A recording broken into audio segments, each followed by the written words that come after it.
Hey, guess what, ladies and gentlemen, friends, and colleagues of all ages? What the heck is that even all about? I don't know. Whoever you are, you've done it again, and you've pushed the play button on yet another Logorrhea episode of V8 Radio, Kevin. Logorrhea? Yes, sir. That is an overselling adjective, and it means uncontrollable talkativeness. Oh, wow. Sounds like my intro. I'm not sure where I was going, but it was uncontrollable talkativeness. Right on. Well, this is V8 Radio. I'm your host, Kevin Oeste, joined, as always, by our esteemed co-host, Mr. Mike Q-Ball Clarke. What's a good word, my man? Well, whatever that word you just said. Yeah, that is a good one. Yeah. I have another good word, too, that... we might get into later on. Rhynchocephalian. Rhynchocephalian. Rhynchocephalian, excuse me. I stand corrected. That sounds very intriguing, and we must hit upon that. Yeah. Well, before we do... Oh, yes. We're going to have a tease before the tease. That was pretty good. Oh. For those who listen to this show with any regularity, know that... we offer up a series of trivia questions in which they're usually automotive related, and we throw these at each other, and then you can play along at home or in the car or wherever you might be listening, and the answers are revealed at the end of the show. So, Mike, did you prepare a trivia question? Indeed I did, Kevin. Indeed I did. And this question... Is it an easy one, I hope? It's easy if you know it. This question comes courtesy of one Trevelyan Alistair Spence. Oh, no. Shop foreman of the V8 Speed and Resto shop and all-around solid guy. Yeah, except for this part. Except for this part. Sorry, Trev, you're about to get demoted. All right, here we go. So, Kevin, speaking of EFI, what year was EFI first available on a U.S. car, and what brand was it? And for the bonus, how many were made? That is a great question. So a factory-installed electronic fuel injection system in an American car. Now, it was available in the U.S. or Yes. made in the U.S.? Available in the U.S. But not necessarily made in the U.S. Oh, yeah, that's inconsequential. Right. It is. Okay. I mean, if they're one and the same, if it's an American-built car... Yes. Okay, well, that's where I'm going. Because I know, Mercedes-Benz had some Bosch Jetronic stuff in the 60s, and Japan had some Nippon Denso things at different times. Mm-hmm. But from an American car standpoint, what was the first EFI application? Okay, so I know that in the 70s, Cadillac had a system available. Mm-hmm. But I'm also pretty sure that way back in the 50s, there was a Chrysler product, maybe a DeSoto or a Chrysler, that offered a very limited run electric type fuel injection. What? So that would be an E also. That I don't remember what particular car it was on, but I'm going to say it was 1958. Mm-hmm. And they did not make many, so I'm going to say less than 100 for my guess. You said a 58 Chrysler and less than 100. Than 100. That's kind of where I'm going. I know I've seen. That's a cool guess. Yeah, and it was if I remember all this correctly, which there is no guarantee, by the way, that I'm remembering this in any form of reality. Right on. But I remember being shocked by the time frame, saying, "Really, they had that then?" Because General Motors, of course, Chevrolet and Pontiac had their ramjet fuel injection, right? But that was mechanical fuel injection. But it was right? mechanical, right? Yeah. It wasn't electronic, so. I believe Chrysler whipped something together, and it didn't work very well, and it didn't stay. But that time period, there was all kinds of electronic innovations. The OEs were doing whatever they could to throw electronics in cars and make them futuristic. And Cadillac had the self-leveling air ride suspension back then, and the Autronic Eye, Right. and Twilight Sentinel headlights that Yeah. dimmed on oncoming cars and all that stuff. We talked about the Autronic Eye on the Yes, show before. yeah, we have. So that's my guess. Not saying All it's right, but So Kevin says 1958 Chrysler, less than 100. Duly noted, sir. all right. All right. Okay, so my question to you might be a repeat. Come on And if now. it is- I'm the only one that's allowed to do that. Yeah, well, I don't remember. Okay. I need Yardley to break out the grid with we all need the trivia spread- questions. Yeah, we need the spreadsheet. Yeah, so I'm just going to throw it out there, and my presumption is if I forgot, maybe you did too. It's very likely. And we'll just act like it's new. Okay, so you recall yesterday, maybe it was today. I think it was yesterday. I sent you a text of a picture of a very interesting looking Mercury. Yes, you did. It was kind of green with steel wheels and Yeah. red lines. And, Oh, yeah. It was great looking. Yeah. Well, on that particular body style, the rear window sloped inwards towards the cabin at the base. Kind of the opposite direction that a rear window normally slopes. So it's kind of like the opposite of a fastback. Why did it do that, and what was it called? Well, Kevin, this is a repeat question. And do you remember it? I remember the question. Right, so it's news to me. The answer. I think. Let me. I rolled the think. dice on that one. Yeah. Well, you're a good gambler. You know your subject well. That I do remember us discussing that and that being a question. I'm gonna say because that window retracted into the car and it needed the room, it had to be tilted that way to retract fully. It retracted. It retracted, and it was called the Great Retractable Window by Mercury. Wow, what an amazing name for a great Oh my goodness! retractable. I mean, you handed it to me on a silver window. platter, and I still knocked it all out of your hand. By Mercury, By Mercury. of course. Excellent. Yeah, that's a great way to say it. Is that your final answer?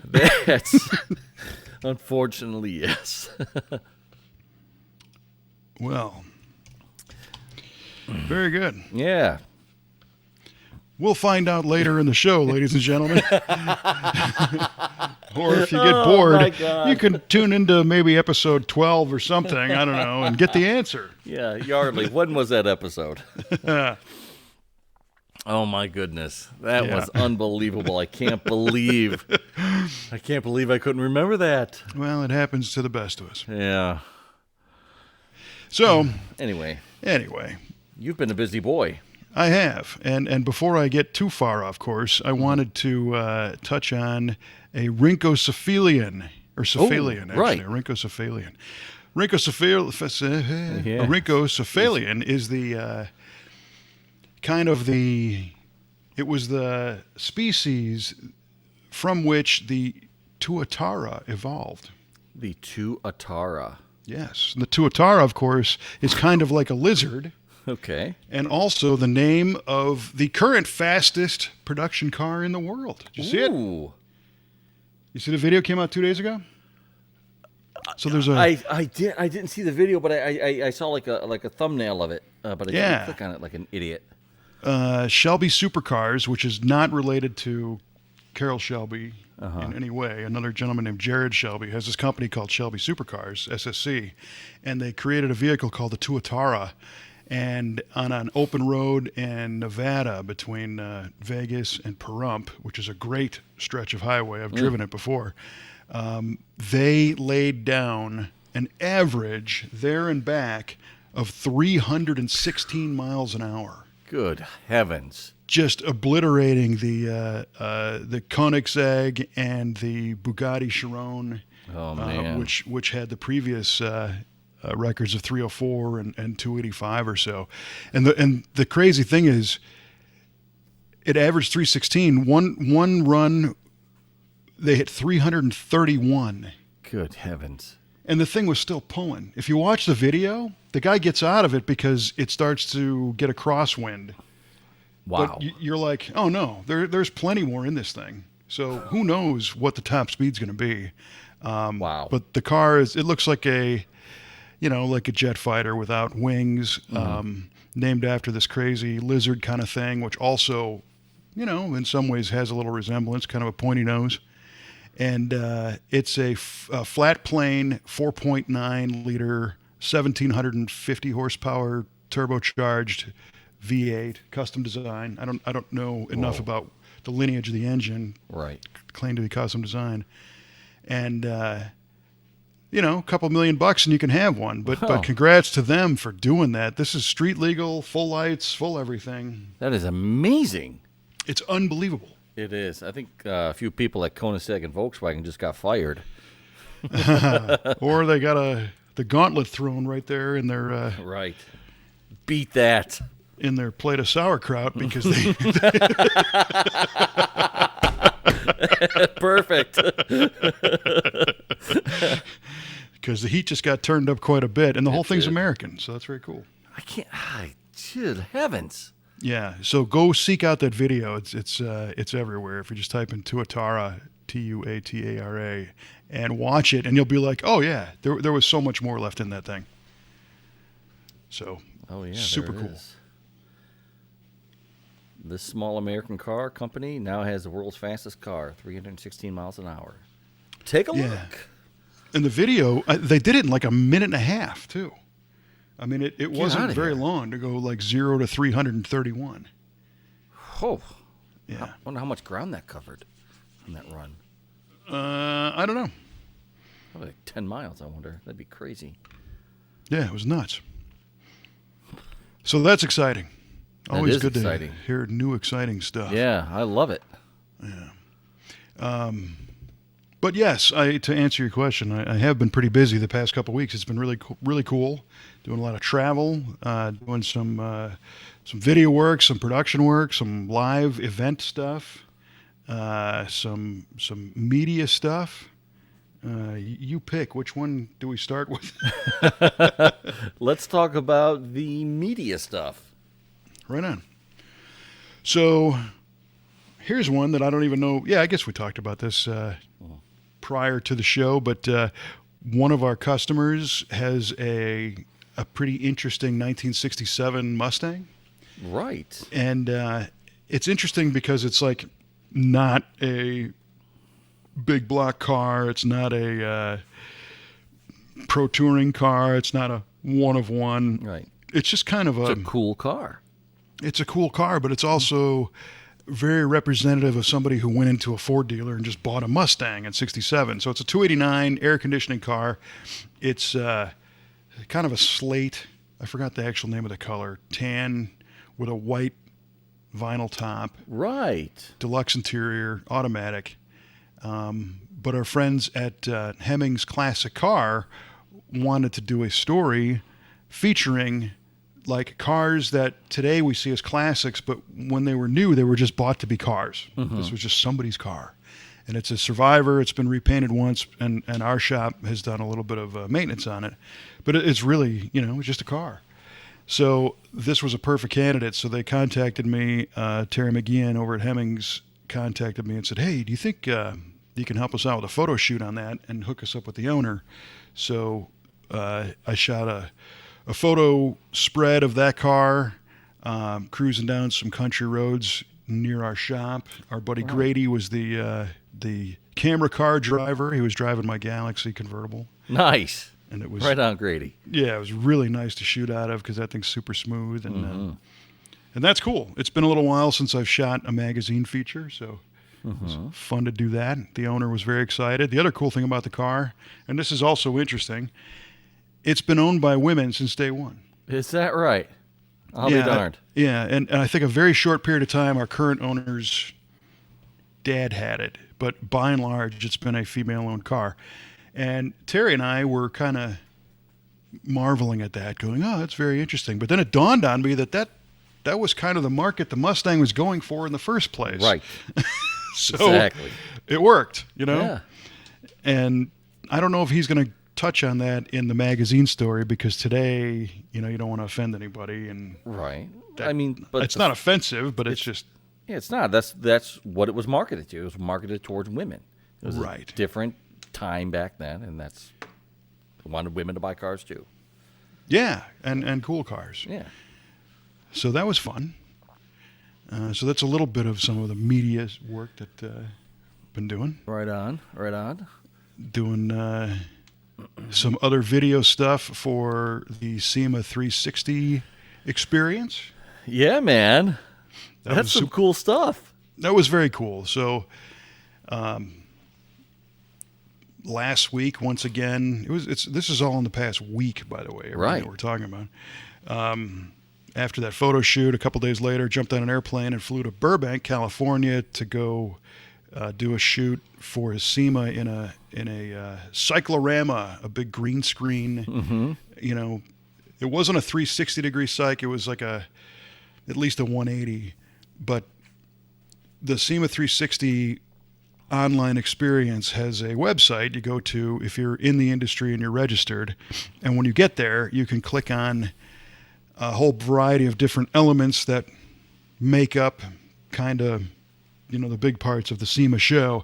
They're in no way trying to replace the SEMA show with this, but they wanted to have an outlet for manufacturers to show off new products and builders to show off new cars that they worked on and educational seminars and all that stuff. Mm-hmm. So we shot video intros for a whole bunch of those. Cool. And the video welcome to the whole SEMA 360 platform, which was cool, and did it in this virtual set. And if you didn't know, you probably wouldn't know. You are absolutely right. You sent me some raw videos and some green screen stuff and some process stuff, and that looked legit. I thought you were in that big office, that big open area shooting. Yeah, it was really remarkable. And not that green screen technology is anything new, but what was really cool about this one is it was all real time. So in the past, you would shoot your subject on a green screen, you'd light them and monkey around, and then afterwards you take that video and you go in your editing software and you composite the background out of the shot using some chroma key or color keying techniques, and you can tweak it a little bit to make the edges look nice, and sometimes you have to add a little purple frame to the subject so that the computer can make the difference between where the human subject ends and the green screen starts and all that stuff. Okay. Just because of optics and all that kind of jazz. Mm-hmm. And they had told me, they're like, yeah, don't wear anything green, because then you'll have a hole in your chest if you have a green shirt on, or whatever. We've all seen bad chroma key, but this one did not only a background, but a background real time to where it did not need that post-production processing, and it was all motion track 3D. So you can do a still background, like you watch the weatherman at night. They're standing in front of a still weather map, and that renders real time. There's no trick there. But this set, so we've got cameras on jibs that are flying around, and I'm walking towards the camera, away from the camera. It's moving by, and the background was looking out over the Las Vegas Strip, and the buildings are moving with the elements in the foreground, and with me and everything, in a really convincing 3D space that was being rendered real time. So it was really, really cool to see it done. That is cool, and I can't wait to see the rest of them because, as you know, I am registered for SEMA 360, and because I am an industry guy all day, I'll be checking it out. I would expect nothing less. I'm surprised they didn't call and invite you. Well, I might not have been home. They may have called. But, I'm sure. Ira, I got your call. Yes. You're an industry guy. That's right, man. So yeah, cool. And so that day we shot, like I said, the intro, the close. We shot the intros for the educational seminars. So when you go to the SEMA 360 site and click on an educational thing, you'll see this little intro first, kind of telling you what the course is going to be about and whatnot. And Chris Kirsting, the CEO of SEMA, was there, giving an intro speech as well, as along with Tim Martin, who's the chairman of the board, and Jared Deanda, who I was fortunate enough to co-host the SEMA banquet last year. He was there, and we shot some elements of that as well. Pretty cool. I'm not sure how much of this I can give away yet, but that kind of stuff was done. And one of the coolest things is we had a band on stage. Right on. In our virtual stage, and you'll just kind of have to see it to see how it plays out. But Heck yeah. Yeah, and it was a band called Patrick and the LVB, the Las Vegas band, and they were the house band last year at the actual SEMA show in reality. Oh, so wow. we worked with them in the past. Tremendous band, super cool guys, really, really a lot of fun. So, yes. Hey, man, you get to do so much cool stuff. That's great.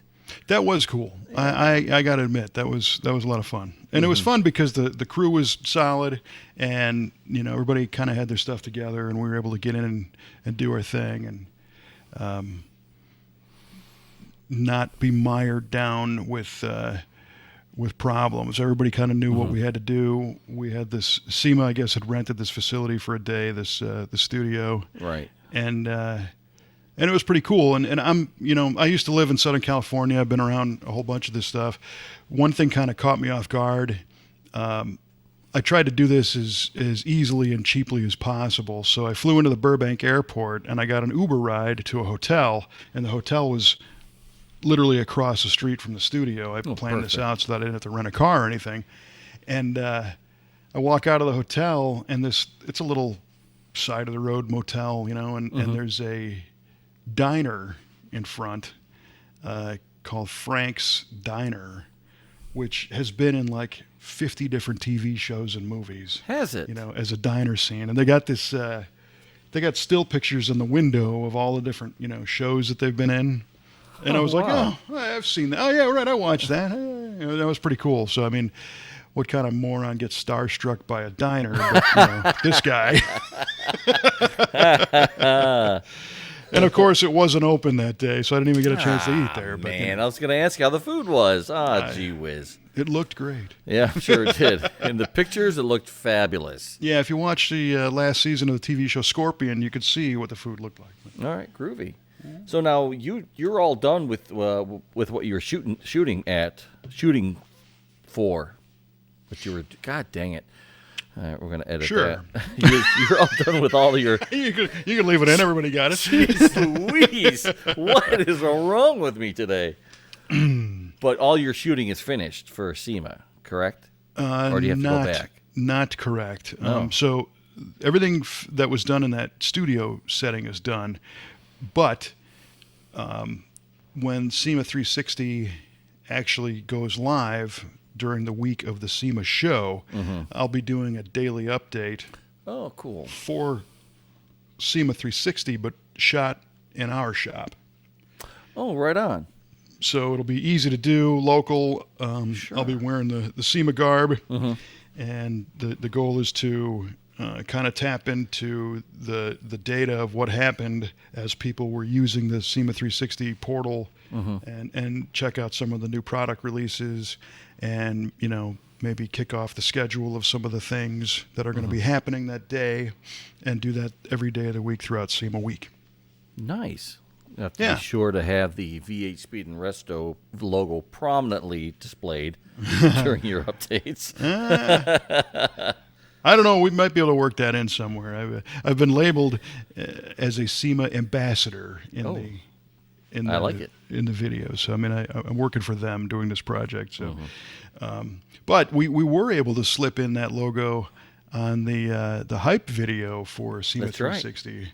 Where I don't know if you saw it, but online it starts with a shot of the laptop, and it was a shot that they actually called me to do. So I did the shot of the laptop in the front and then leaving at the very end, and you could see the V8 logo in the background, along with a 63 Chrysler and a 78 Trans Am. Perfect. The only thing missing was the V8 radio logo. That's right. That's right. Maybe that's the one I'll work in there. Yeah, right? Always the bridesmaid, never the bride. Well, that'd be a good way to, start the update. I could be listening with some headphones, and holding the all right. the Apple Podcast logo with V8 Radio on my phone up to the camera and go, "Oh, I didn't notice you there. I didn't see you there." Right. While you were all doing SEMA stuff, I was listening to V8 Radio. Yeah, your phone will ring in mid-update with Ira saying, "Knock it off." That's not what he's going to say. He's going to say, "You're fired." So yeah, there is more to come on that, and that program's coming together. I mean, everybody was kind of concerned about the absence of the show, and is anybody going to participate? And I think the last count, they had over 600 companies that are registered, and when you register as an exhibitor, you got to use those same terms, but think of it differently. You get a page, you get a web space, and you get to upload your own products or your own vehicles or your own video, whatever you would have been bringing to the actual show. You get to put in your SEMA 360 space, and then other media people, buyers, sellers, they all get to kind of go through and click on stuff as they like, and then the media people can share those items through their respective media outlets. That's cool. So yeah, and I think they've got over. I know we were cleared to say 1,500 new products last week, but I've been told that a significant amount additional have been added, like at least another 500, I think. So you're looking at a couple thousand new products, and there is a pretty cool networking function of this site. It's basically a whole social network that they've built, where you can kind of click on people's profiles and connect and do business. So we're all really excited to see it happen. That's great. I mean, it's a real testament to how adaptable these companies can be in the face of this pandemic and still be able to get their products out. And it's great that SEMA can facilitate all of that, so these people can continue to do business and grow their businesses. So that's big hats off to SEMA for that. Yeah, and what I find interesting is talking to a lot of these manufacturers. Everybody is busy. So that's great. It is great. I love it. Yeah, so you're not necessarily relying on this SEMA 360 experience to like swoop in and save the year. There's not like a high pressure for all this as a last ditch effort before you go under. I mean, I think a lot of these companies, this is just supplemental, and it's an additional networking, and it's going to be good. It's going to be very cool. Nice, man. Yeah. It's cool that you get to be a big part of that. So right on. Good for you. It is. Thank you. I'm very fortunate. Very fortunate.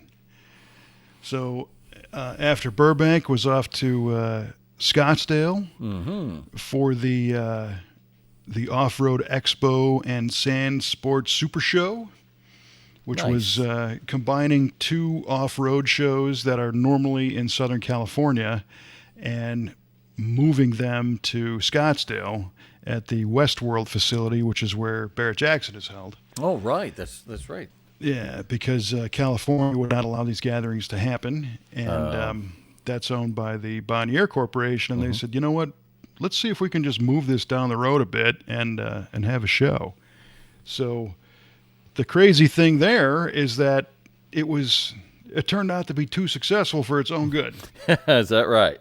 Yeah, so that's another one where people were a little bit nervous. Some of the exhibitors that had been signed up in California were like, you're going to make us go to a different state. It wasn't really last minute, but it wasn't part of the year-long plan. And, right. Is anybody going to attend this thing? The local crowd's not expecting it. They're not used to it. And they just, as soon as a few people signed up, I guess a few more signed up. And at the end of the day, they had over 160 exhibitors, I think. Wow. So it was a huge turnout of exhibitors Fantastic. for this type of event. And it was everything from off-road wheels, tires, suspension parts, illumination, apparel, associations, side-by-sides, UTVs, ATVs, power adders. ARP was there with Brian Crower. Because Brian Crower is now doing forged crankshafts for Polaris ATVs and stuff. Wow. Because these people are doing crazy things with these side-by-sides and UTVs to the tune of running a 1-liter engine. Well, I got a chance to interview Robbie Gordon. And Robbie has his own brand of high performance. I guess it's a UTV. I believe it's a 2-place and a 4-place, but it's 999 cc's, and the stock version makes like 300 horsepower. Holy shnikes. And it comes with the magic key where you can, if you purchase an additional package, you just use this key and it kicks the boost up and it changes the ECM program, and now the thing's making like 550. Oh my God. What does it weigh? 800 pounds? Yeah, like nothing. Exactly. Good heavens. And Robbie Gordon's, of course, is all hand spec engineered. It's a fairly production piece that regular people can buy, but other people are doing, they're trying to get as much power as they can out of the Polaris Razor, whatever. So they're breaking a lot of parts because they're putting turbos on them and putting a lot of boost, and so there's a whole high performance market that's beyond just shocks and tires for these things. Although the shock and spring technology's gone through the roof too. And Rockford Fosgate's there. Rockford makes like Nice. pre-made audio systems for these that fit the speaker holes and everything automatically. You don't have to make anything anymore. Unbelievable. So a bunch of top-level companies were there, and the other question was, is any participants going to attend? Any spectators going to come to this thing? Because Arizona's been on lockdown since February. They haven't really fully opened up. So the story that I was told is that the Westworld facility was told they could have 6,500 people, I think, by Scottsdale police. And 6,500 seemed like, maybe kind of a stretch for something like this. They're hoping, they get 1,500, 2,000. Hope anybody shows up. Don't really know. And I think by 1:30 or 2 p.m., they were forced to close the doors and not allow anybody else in because they had over 7,000 on site. Jeez. And they had another 1,500 people in line. Oh my gosh. Yeah, and those people unfortunately never got a chance to come in because the city's like, nope, you can't let anybody else in. And then the event was supposed to be Saturday and Sunday, and on Sunday the whole thing, the Scottsdale cops came in and said, nope, it's closed. There will be no event on Sunday. Whoa. Oh man. Because of masks and social distancing, and it wasn't even so much the participants. I mean, there was people with no masks. Yeah. I was impressed. A lot of people had masks, but it was also some of the vendors weren't wearing masks, and a lot of them I think were just way overwhelmed by how many people were there that they were just kind of hustling and shuffling and and they failed to pay attention to it, and it ended up. Yeah, the mask was an afterthought to them. Right. Well, my God, it almost sounds like Bonnie Air found a new location for this event. Sounds like it's pretty popular in Arizona. Well, the feedback that I got from a lot of people, I was working the stage and playing music and doing announcements and interviews and stuff. And many people were like, we were just so happy to get out and do something.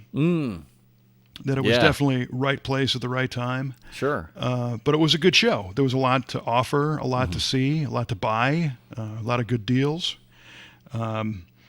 There were those who complained because they're like, the parking was a mess and the lines took too long. So we were just telling them that, You're right, because it was, we got steamrolled, you know, by the amount of people. And it was, again, combining the Sand Sports Super Show and the Off-Road Expo into one event. So you've got that logistics. Then you've got moving it to a different city. Then you've got a city that they've never exhibited in. Then you've got COVID on top of that. And it was like the event really relied on the staff of the Westworld facility to kind of keep this stuff running smoothly because they got hired to do it. But those guys hadn't done an event this year either, so they were out of practice. And Sure. so there was many things that could be smoothed out. Yeah. Should they go back, and I hope they do. But despite all the hurdles, it sounds like it was a pretty successful event, though. Right, like I said, it was too successful for its own good at this point because it was just pretty overwhelming all the way across the board. But I had fun. I'm sure you did. Yeah. You know how to have fun. Well, I had a sweet deal. I had a nice stage with a shade over the top and a nice little breeze, and we had some good music to play and talked to a lot of cool people. Well, you're doing what you're good at. You're doing what you love. So what's not to like? That's it, man. Yeah, man. You don't work a day in your life. Right.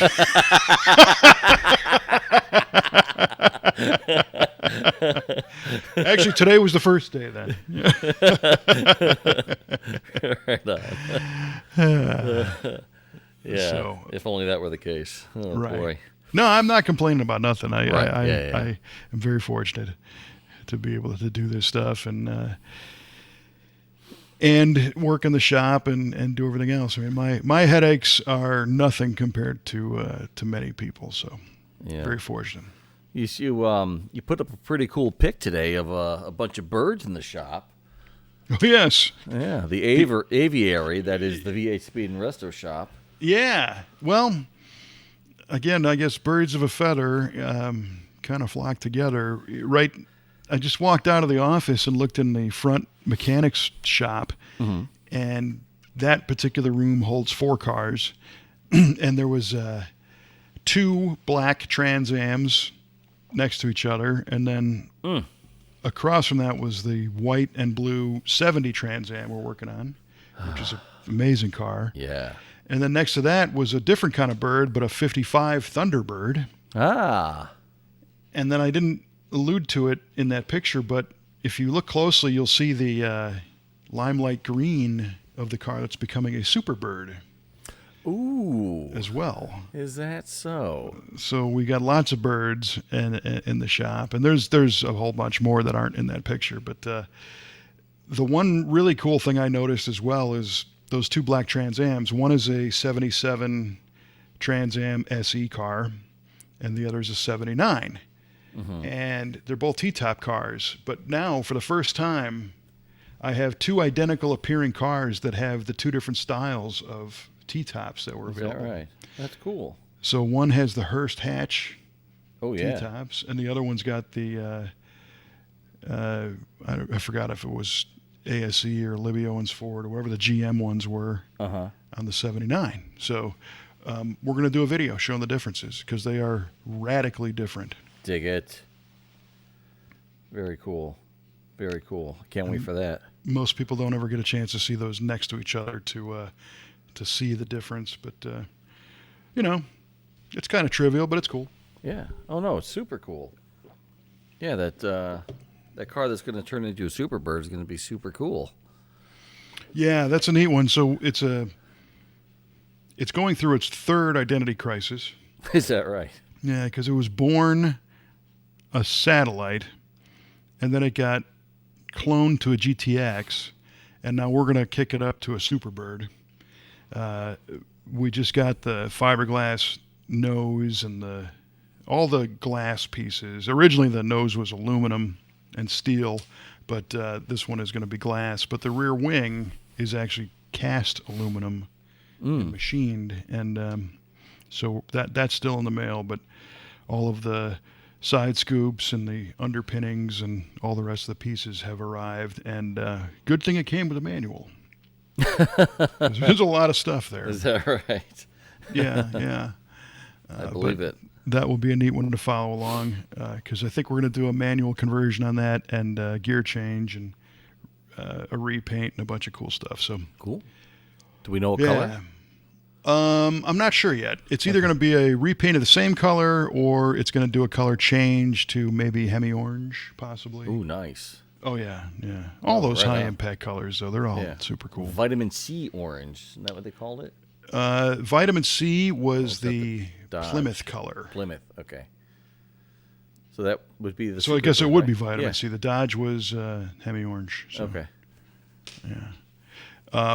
But I have another kind of a interesting story that I'm not sure how this all happened, but a couple weeks ago, I think you and I may have talked about it, but we had a car in the shop, a 72 Pontiac Le Mans GT. Yes. White with the blue stripes on it. Yeah. And we showed a picture of our new alignment rack with this car on it. And we dropped a few snapshots here and there. And it's a 350 car with a 4-barrel on it, and it had been restored, almost all the way, and the customer wanted some updates to it, and it's a very nice driving car, and it's cool. It came out pretty well. So I got to kind of walk the line here because I dig the car. I'm not sure who knows what. Okay, I'm just going to kind of leave it there. Okay. But I thought, you never see these Le Mans GTs, so maybe it'd be cool to do a Muscle Car of the Week video on it. So we shoot a video on the car, and I'm doing some research, and I learned that they made like 6,500 Le Mans GTs or 8,700, something like that in 1972, and the GT package could be added on to any of the V8 Le Mans cars, 352 barrel all the way up to the very rare convertible 455 HO 4-speed that they made 2 of. Oh, wow. And this one was a 350 car that had a 4-barrel conversion on it. And the engine's been rebuilt, so it's got a really nice cam in it, and it's got some good parts. It drives great, And we put some tubular Global West control arms on it and a better disc brake and whatnot. Cool. So I remember when the car came in that I Googled Le Mans GT, and I saw a white one with the blue stripes and some other kind of designs and stuff. And I just kind of put that in the back of my mind. And then a couple weeks ago, when it's time to do the video on this one, I'm trying to learn about it. So I'm reading the original Pontiac brochure, and it talks about the Le Mans GT package, which is a 14-inch rally 2-wheel. Raised white letter tires, the stripe, Right. and Badging and all that. yeah, and I think a sway bar up front. Okay. And it was kind of the carryover from the T37, Right, yeah. right? So yeah, kind of familiar with that, yeah. a non-GTO GTO. Right. It was, had the performance, but not all the rest of the nonsense. Right. And I'm looking in the brochure, and the stripe is different. So a lot of these cars had multiple stripe options. So I mentioned my friend Terry McGeehan earlier at Hemmings. I shoot Terry a text and called him actually and said, hey, what was the name of the other stripe package on the Le Mans GT? And he said, well, what do you mean? And I said, well, we've got one of the white ones that has the blue stripe that's got the word Le Mans GT on the side, and the hood has the word Le Mans GT cut out of the hood. And he said, yeah, no. No. And I said, what do you mean? And he goes, well, there's only one stripe package, and it's this full-length belt line stripe. And it's like a tape thing, and they came in like 2 colors, and that's what the Le Mans GT stripe is. I don't know. I'm not familiar with what you have.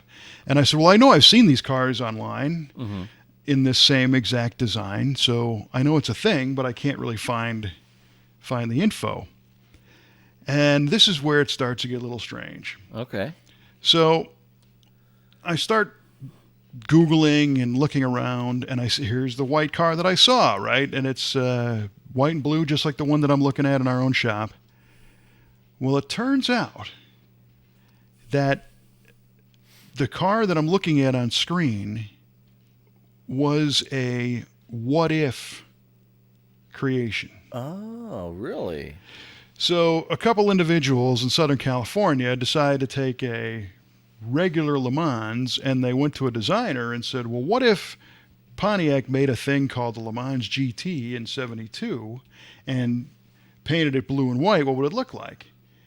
So the guys who did the car basically designed their own period correct looking stripe package, painted the whole car solid white, blue stripe, whatever. And whoever my customer bought his car from cloned that one. Get out of here. Right? So there's two in the world. One is a fantasy car done in California. The other one in my shop is a copy of the fantasy car. Oh my God. It gets weirder. So who owns the real one, the first one, the first fantasy? The real fantasy, yeah. Randy Lorenzen, my buddy, the photographer. Get out of here. And his son, yeah. His Stop son, Sean. it. Yeah, no, for real.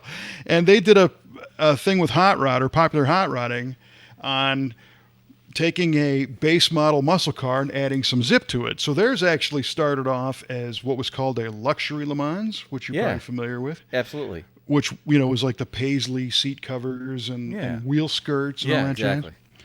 And a 350, and they beefed it up and had this paint job done. That is unreal, man. So I'm looking at this thing and I'm like, oh my gosh, you're kidding me, right? So whoever did the one that we have, so I text Randy, I said, you still got the car? And he's like, yeah, why? And I sent him a picture of this one, and he's like, you got to be kidding me. Somebody cloned my fake car. And wow. Randy proceeds to tell me that he's like, people come up to me all the time saying, oh, dude, I remember the Le Mans GT, this is great.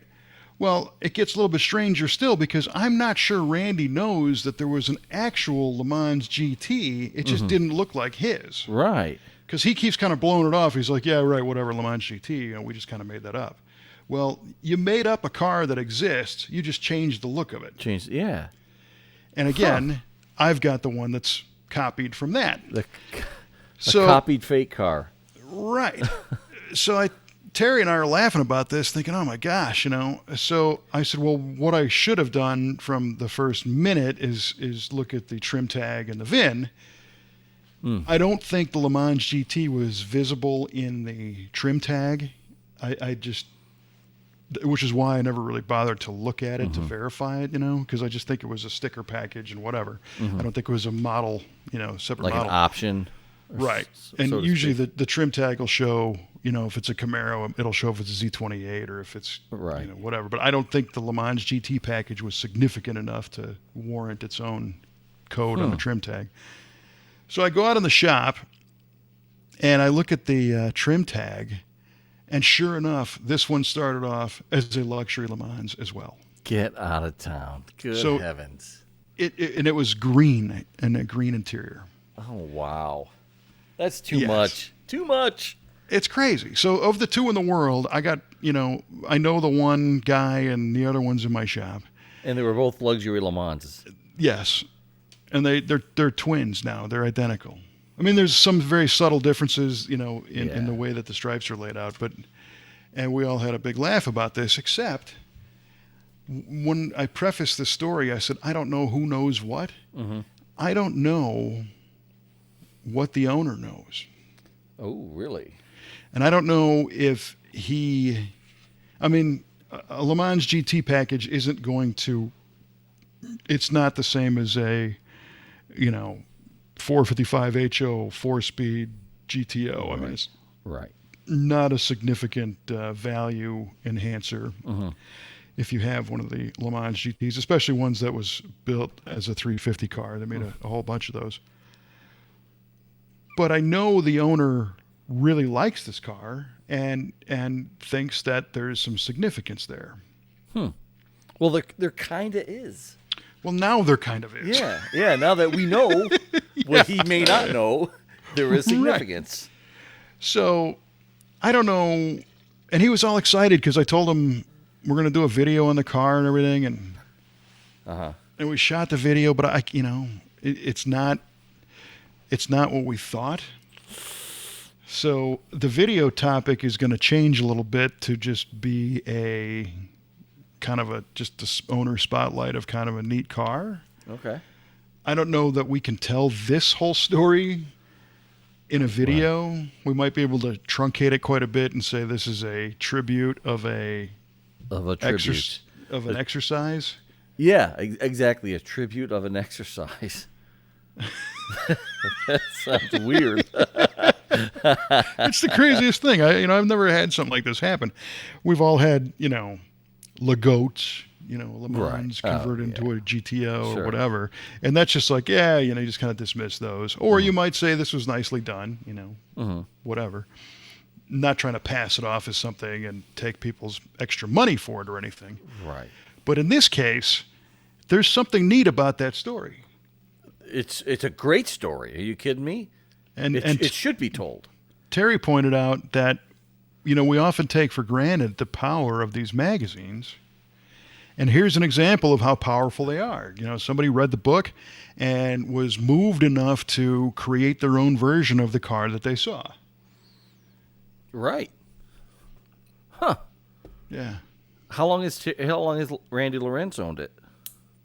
I think they did theirs 3 or 4 years ago. Is that right? Yeah. And if you go to hotrod.com and just type in Le Mans GT, you'll see the whole story of how they laid the stripes out. And you can read, and that was the other thing.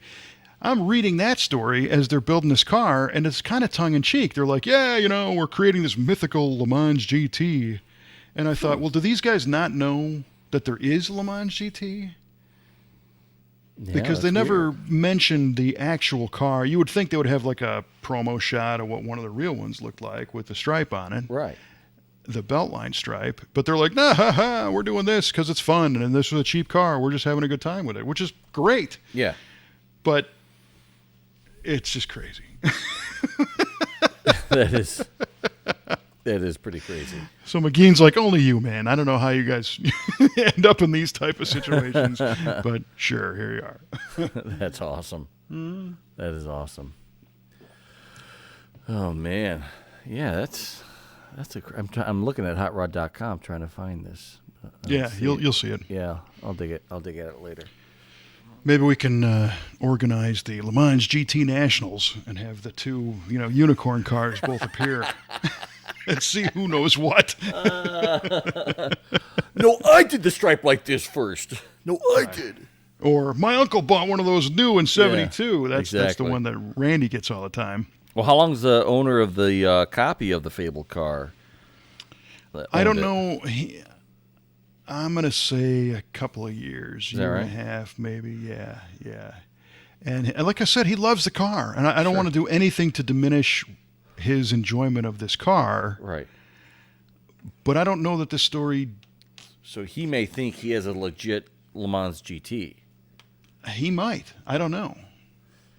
Well, not only that, I would hope that it would be... it's on him when he bought the car to do his due diligence to find out exactly what he's buying. Sure. Well, I actually found the for sale ad from when he bought this car. Oh, yeah? And the ad says... numbers matching and things that would lead you to believe that it's authentic. And I guess it is authentic because it is a numbers matching luxury Le Mans, that was just repainted differently. But the whole interior was changed out. It's got buckets. They went all the way to the fantasy finish line, I guess. The fantasy finish line. I love it. But it's a great car. I drove it. I'm like, this is really nice. It drives wonderfully. Tons of torque. Hard to believe it's a 350 when you drive it. Is that right? Yeah, they must have done some head work in there, and it's got a cam and electronic ignition and a better carburetor, 4-barrel intake, AC, buckets, power steering, killer brakes. It's very, very nice. Nice, man. Yeah. Oh, man. Are you going to break it to him? You going to talk to him about it? I feel I have to, but I don't know. I don't know how to. I think you should start out by asking him what he knows about it. All right. Let's role play. Okay. You get a phone call from a shop, and they say, Mike, how much do you know about this GTO? Not like that. Well, how do you do it, you know? Well, you say, we really like the car, and we want to hear your story about it. I mean, what do you know about it? What did you It's Le find Mans out? GT, man. I love kind, this car. What kind of research have you done on it? Something like that. Something along those lines. I'm halfway expecting well, I was hoping you could tell me something cool about the car. Okay. Well, as a matter of fact, I can. Have a seat. Well, but at the same time, it did not just go from a $3.5 million Hemi Cuda convertible to a $100,000 clone. True. It went from again, a Le Mans GT, which there's not a real strong market for Right. it, to a car that looks Maybe like one but yeah. performs better than that. So I don't Maybe think there's any monetary difference here. Yeah, I would agree with that. I'd say like a $12,000 to $15,000 car, either way. Well, I mean, I think obviously depending on condition. Yeah, I think I haven't seen the car up close. but right. The generally car's speaking. nice, and I know he's got more than that into it. But his investment, I think, is all in the right direction. He likes the car. Mm-hmm. He enjoys driving it. Wanted it to do certain things, Mm-hmm. and you know, I don't think I don't know what he paid for it, but he didn't pay $1 billion for the car. Mm-hmm. Like I said, it's not rendered worthless by this information. Absolutely not. Right. It's just It's certainly, if nothing else, it makes for a really cool story that he can tell people. right. Now, if this was yours, what story would you tell? Well, I mean, I don't. If I thought I was buying a genuine Le Mans GT, I would probably be kind of bummed at myself because I didn't do the research and I got duped, and that would be on me. Other than that, I think it would be kind of a cool story. Like, this car was copied from a fantasy car that was built in Hot Rod Magazine. Somebody saw that and made this car the same kind of car to mimic that. It's a good way to put it. Yeah. You could also say this is one of two in the world. One of two in the world, and that's all I'm going to say. I thought I was just buying a regular Le Mans GT. It turns out this is a one of two car. Right. And the other one is owned by one of the greatest automotive photographers in the world. Exactly. Yeah, he his shot son. Cadzilla, right? That's right. Yeah, that's right. Which, to bring it all full circle, Do it. I plan on doing the same damn thing with Cadzilla. Do you? I'm going to clone that thing. Hell someday. yeah. Absolutely. I wonder if anyone will know. Well, maybe I can get Randy to shoot it again. We'll aim it the other way. You and I can get a couple of clip-on beards. And Yeah. Oh, yeah. That'd be great. Grady will be Frank Beard, and then we'll have it all set. Right, exactly. Now we'll put Trevor in there. Oh, there you go. Trevor would make a great Frank Beard. He would. He would. Yeah. Kevzilla. Kevzilla. Love it. And when that right. happens, I'll let the owner of the Le Mans GT take it for a spin. There you go. And then all will be right with the world. Oh, man. Awesome. Well, I'll let you know how that comes out. Maybe I'll just play this for him. There you go. This explains the whole thing and kind of where I'm coming from. So if our friend, the Le Mans GT owner, ends up hearing this, you know where I'm at. Right? Just press play and walk out of the room. Just let him do it. I'll be back in an hour. Maybe I can make a copy. He can listen to it in his Le Mans GT. There's a couple beers in the fridge. You might want them. You might need them. Right. Yeah, too cool. Yeah. Well, it's all in fun. Yep.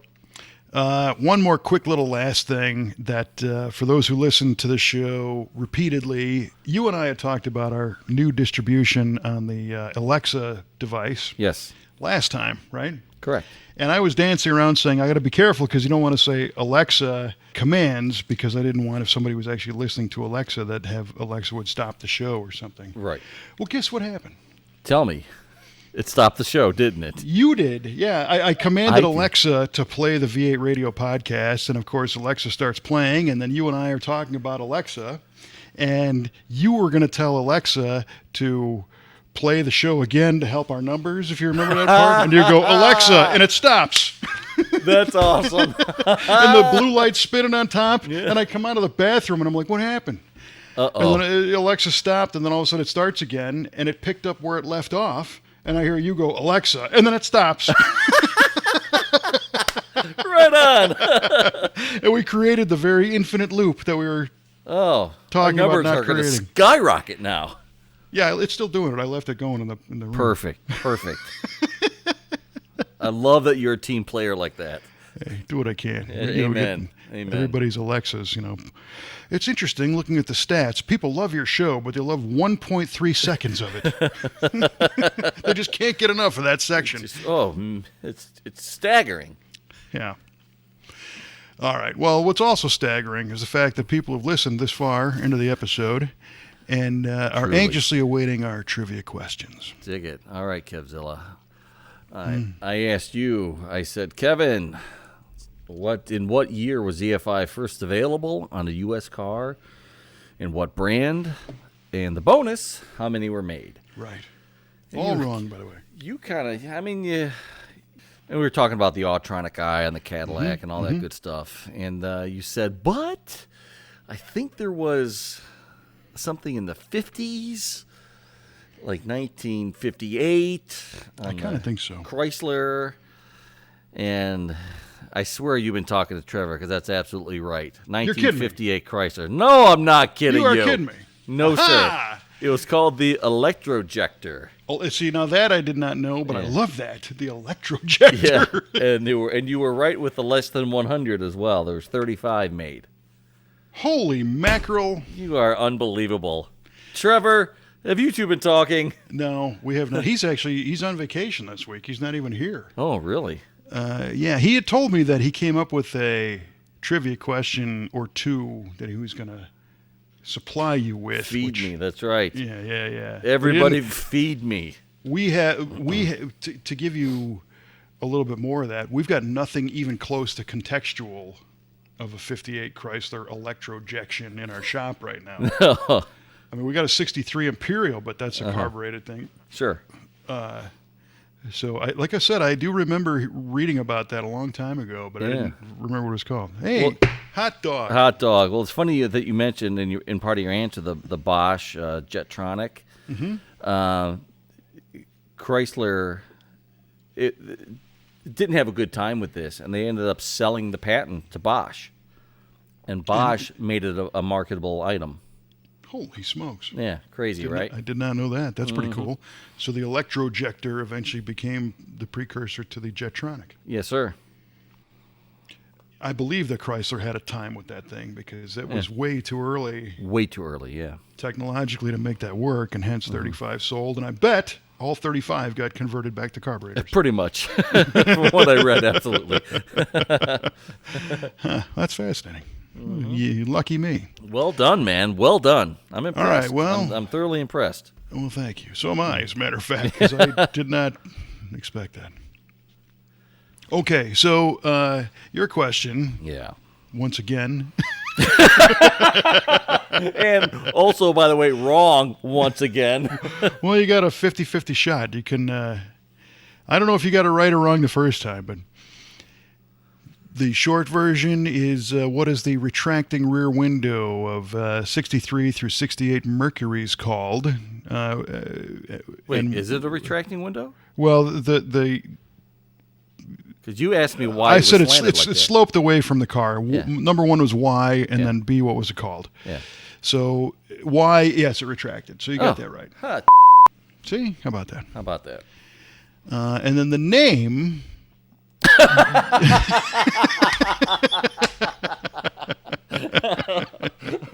You're really going with that. Okay. I think it's a great name. It's the Great Retractable Rear Window by Mercury, of course.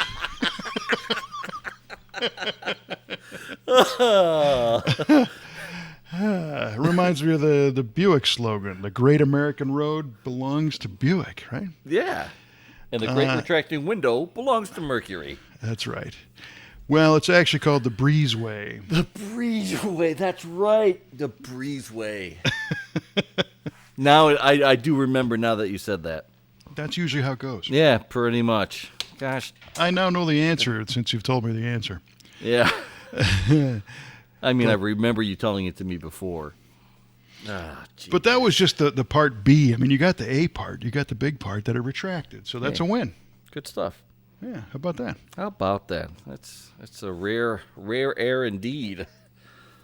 Yeah. I can't believe I got that 58 Chrysler right. That was amazing.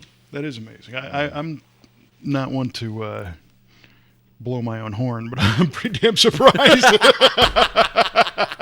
As you're saying it, I'm trying my best to keep a straight face and hoping that you're not looking at the camera when you're talking about it. I'm like, son of a... No, you can't do this to me. Yeah, well, what do they say? A stopped clock is flat on two sides, or that's what is it? A flat tire is right twice a day. Or... Yeah, God dang it. All right, well, that's cool. Ending on a high note. Yeah, nicely done. So I will let you know what our Le Mans GT owner happens to say. Yeah, for sure. When I play him your story. We'll have to have a follow-up episode on this. Yeah. And a little teaser for next time. Next time we're going to talk about the Muscle Car and Corvette Nationals. Oh, snap. Because the actual show was canceled, but we've got something that is, I'm going to say, almost equally as cool on hand for muscle car fans. So that's our teaser for our next episode. Nice. Can't wait. Yeah, me neither. And we will go from there. So make sure that you subscribe on Apple Podcasts. Help us go after the deceased gentlemen that do Car Talk. Beat the reruns. They still beat the pants off of us. Oh, yeah. We're getting a little better over there, but we'll see. And then, of course, Google Play. They've got a new interface, I think, that's coming out. Podbean, PodTrack, Spotify, Stitcher. I use Spotify at the that Scottsdale Off-Road Expo. Is that right? Yeah, Spotify Premium. Oh, nice. You can download your whole playlist of music and not have to use the thing. That's cool. Yeah, I used to have the Spotify Premium a long time ago until we became a iTunes family, and then I had to quit it. Yep. So Spotify also carries the podcast, which is nice. Mm-hmm. And of course, Amazon. You can go tell your friend Alexa to Alexa, turn on the V8 Radio podcast now and turn it up. Alexa, do it now. See how that goes. All right, man. Well, this was a lot of fun. Yes, it was. I appreciate the time. And for Mr. Mike Q-Ball Clarke, I'm Kevin Oeste, reminding you to, I got to get a new phrase at the end of this. Let's see. No more keep the shiny side up. Keep it under 100. Keep then I mix between it the up. ditches. Keep it over 100. Keep it over. Yeah, that's right, between the ditches. That's right. Keep it at 331 miles an hour. At least as you enjoy your Tuatara and have a Rinko Cephalian day. Ooh. From your friends here at VA Radio.